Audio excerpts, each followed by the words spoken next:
What's going on, guys? It's Trevenant Forest here, and today we have a Wi-Fi battle against K2 Kyle, coach of the Detroit Gale and commissioner of the NPL. This will be week 11. Not only is it my first ever Wi-Fi battle in the NPL, it will also be the first ever Wi-Fi battle on the channel, so that is exciting. We have a very tough matchup, probably our toughest of the season. We're both 8-2.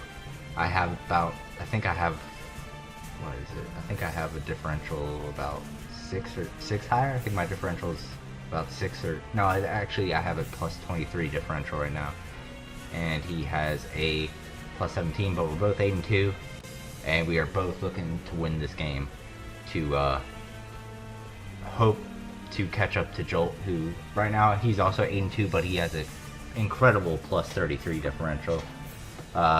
So yeah, Kyle has on his team Infernape, Azumarill, Mega Scizor, Skarmory, Sylveon, Rotom W, Dragouge, Swampert, Latios, Honchkrow, and Tyrantrum. And out of those, he has brought Sylveon, Mega Scizor, Infernape, Swampert, Azumarill, and Skarm. Now, two things I didn't really expect here were Scizor and Swampert. I expected Dragouge and Tyrantrum. However, I didn't prepare too differently. I still brought HP Fire and Crash just in case. I also brought Fire Punch on Nidoking again just in case. So yeah, this week I have brought it was originally Choice Specs Porygon, but now I changed it to Expert Belt, Modest Adaptability, just so I can kind of hopefully fool Kyle into thinking I'm Specs or even Scarfed on some hits. I have brought Physically Defensive Calm Mind Crest with Calm Mind, Moonlight, HP Fire, and Psyshock. Next I have, again, Expert Belt Kingdra instead of Specs Kingdra with Clear Smog just in case Belly Jet Azumarill gets in my way. Also Hydro Pump Scald and Draco just in case if you brought Latios or the Dragouge or both. Next I have a bulky DD Zard with Flare Blitz, Dragon Claw, DD, Dragon Claw, Flare Blitz, and Thunder Punch. I can't bring Roost, or I could bring Roost technically, but if I didn't bring Dragon Claw, I really couldn't hit Swampert. I needed Thunder Punch, or else Azumarill could possibly get up a free sweep.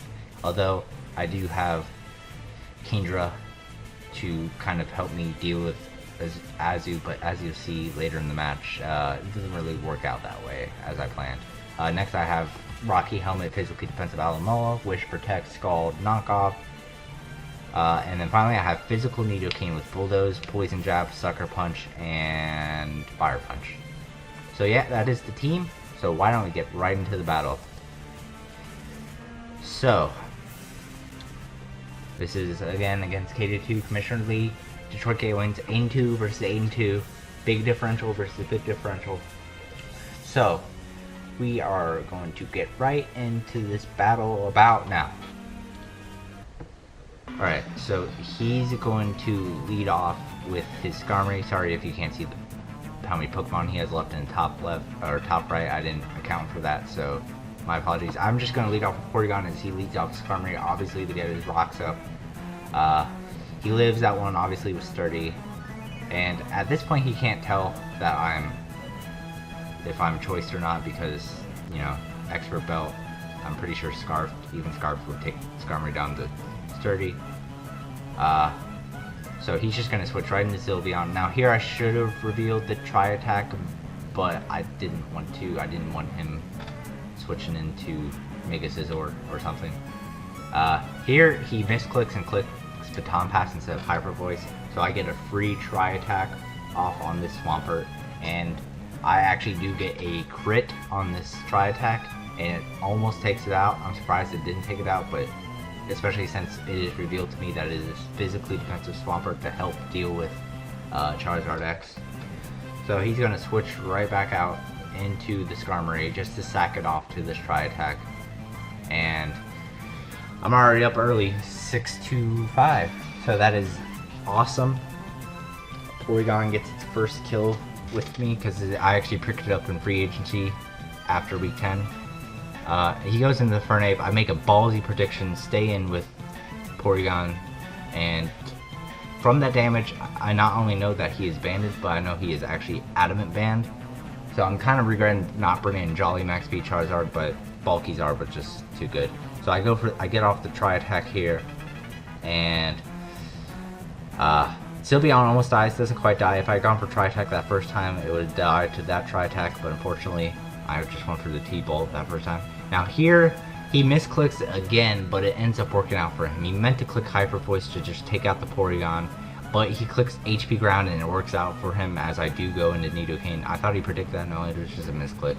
I do take him out with the Sucker Punch. Nidoking gets its 9th kill of the season, and I am up at an early 6-2, or not 6-2, 6-4, and the thing is, Swampert's almost dead too. So he goes into the Fernape.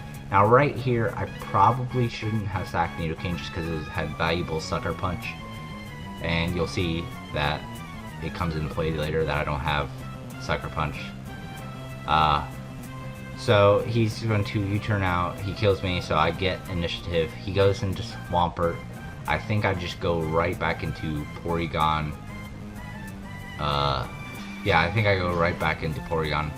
Now, looking back at this, I should have gone into Crest actually, as I could have started setting up Calm Minds, and because of my being physically defensive, Bug Bite is barely a 2-hit KO on me. I just go for Tri-Attack, hoping for a Freeze or a Burn, maybe even a Para, although a Para doesn't help me out as much as a Freeze or a Burn, but unfortunately I end up not getting any Tri-Attack hacks, which is okay because I got a crit on the Swampert, so I guess that makes up for it. He just goes for Bullet Punch to finish me off, and quickly, what was a 6-4 lead is now a 4-4 tie. I go into Charizard, unfortunately take half. I probably should have let off the Charizard, predicting Skarmory to lead with Rocks, but I thought Porygon could have a better matchup versus team overall. So I just Mega Evolve. I predicted Zoomer to come in, but he makes a very smart play of scouting for T-Bunch / this could also come in on the Flare Blitz. And even though he is physically defensive Swampert, he's not at a very good amount of HP, so my Adamant Max Attack Dragon Claw is able to take him out, and Charizard gets its 11th kill of the season, and I'm quickly back up 4-3. And here I really should have stayed in because Charizard had limited switch-ins. I probably couldn't pass a Wish Off to it, and you'll see that this ends up costing me as he doesn't indeed go for U-turn. I should have just stayed in, probably clicked Flare Blitz, possibly T-Punch. Probably should have clicked T-Punch in all honesty, but I clicked, I just switch out into Alamomola, and this is where it turns to bite me in the dust. Now here I think he might be Perish Trapping Azumarill because, you know, that actually does a decent amount towards my team. But he sets up the sub, and I'm still thinking, maybe he's still Perish Trapping with Substitute maybe. But here, he reveals that he actually is Belly Drum Salicberry, which at this point annihilates my team. Here I don't even actually see the Salicberry. I think he's Citrus, and I kind of wonder why he's at such a low amount of HP. I don't even see the Salicberry, so I'm assuming he's just at neutral speed. But here he misses the Play Rough, and honestly, I didn't know if Clear Smog went through sub. I was kind of hoping it did, but unfortunately it's not like Haze. It just does damage to subs. It doesn't go through the subs. If that went through the sub and got rid of the +6, I probably would have won. But unfortunately, this Azumarill is just going to put in so much work. So I go into Charizard. Here I have two choices. I can stay in predicting him to go for Play Rough, predicting me to go into Alamomola to try to get Rocky Helmet damage. Because if I get Rocky Helmet damage on this thing with the Aqua Jet, I can definitely ensure the kill as on the next hit, as he has one more Rocky Helmet hit left. Here I just sack up Charizard. It's going to be at 2 HP after this switch in. I could have probably sacked something else besides Charizard. Like, instead of going into Charizard at first, I probably could have gone into Crest first, so Charizard could be at a decent amount of HP.